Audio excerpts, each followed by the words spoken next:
there anything that you've found out on your walks that was a surprise, or anything memorable in your explorations that you'd want to share? Oh, well, like you've seen some of these things I have on the table here, like all these, like this here is a tomahawk head, and you can see how it's been worked there, and but that's how I found it. It was on IR4 reserve there, going towards Darcy. We have a reserve, small fishing village site there, and yeah, so that's where this comes from. And the reason why I've got a few of these is because a lot of these are ended up in the museums, and we don't have anything to show. So I want things, people can see or touch and feel and look at. And I was at Long Point there one day there, and I was walking along the shore there, and this was like 5 feet out in the water, and like 5 inches of water, just right there looking at me. So I went out there and picked it up, but I flagged it out, GPS the area, and so it's all recorded and everything. You send the information to the art branch. But yeah, so that's where a lot of these come. And this is these are basalt, the darker ones. Yeah. Are any of them obsidian? Well, I have a couple of shiny ones, yeah. These are obsidian, Yeah.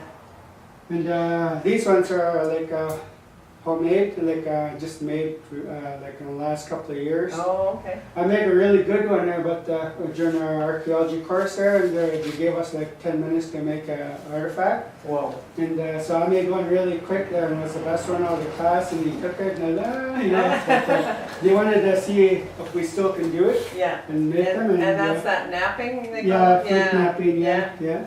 Wow. Yeah, Can that's you- a... Yeah, can you tell us what some of the other tools are? The hand tools there, the rock, the Yeah. stone? Yeah, okay, Yeah. okay. Okay, well, that was obsidian I just showed you, and now this is a green chert.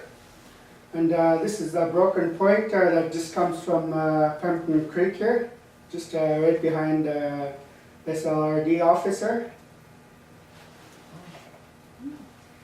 And crystal.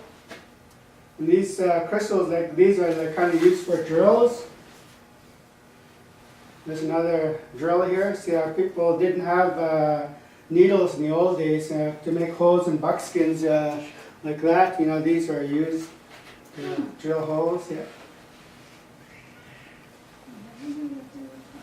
Yeah, and yeah, this is another type of chert there.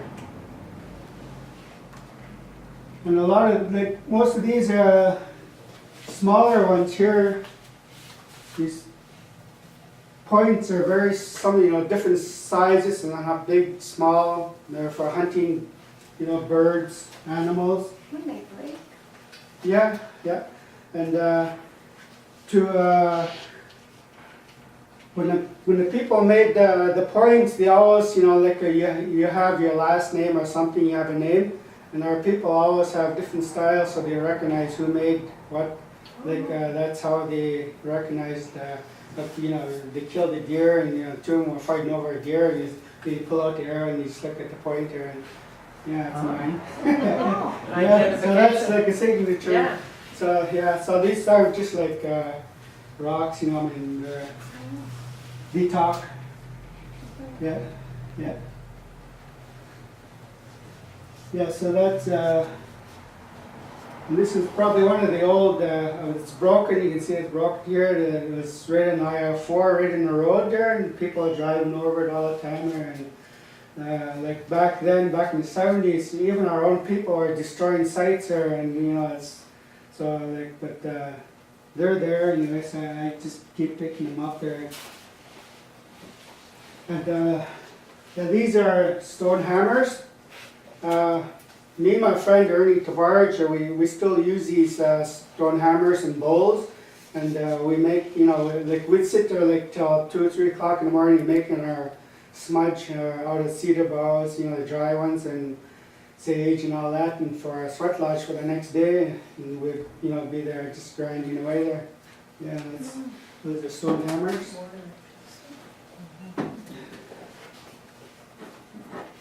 And this one here, it comes from Walkerville too, at Reed Road corner.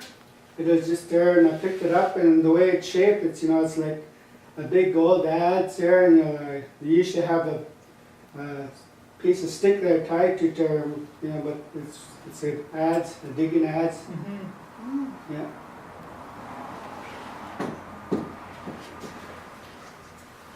And this round rock, it's been used. You can see the bottom part here, you know, it's been all chipped away, so that's one of the things they use for grinding up or hammering something.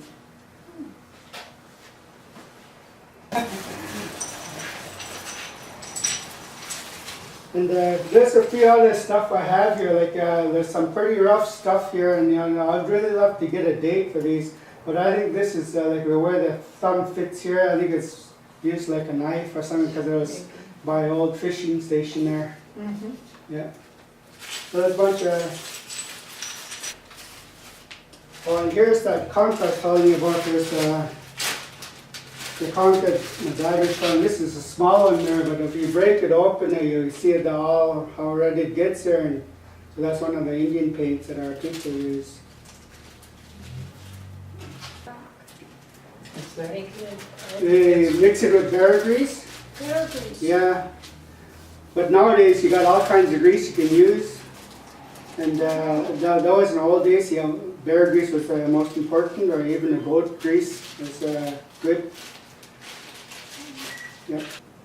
Oh yeah, this is, yeah.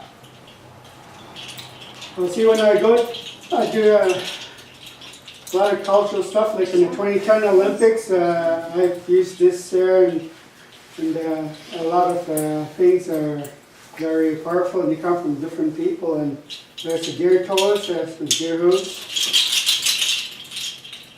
And I put there's my family clan, the wolf clan there, and the grizzly bear clan on this side. And the claws are from which? The claws are from a bear. A friend gave me a bear, so I took the teeth and the bear. That's the toes from the deer hooves. Yeah. Yeah. And there's the hummingbird, and And the letter is yeah. Yeah, and there's a little story there, yeah. So in 2010 Olympics, I used this there,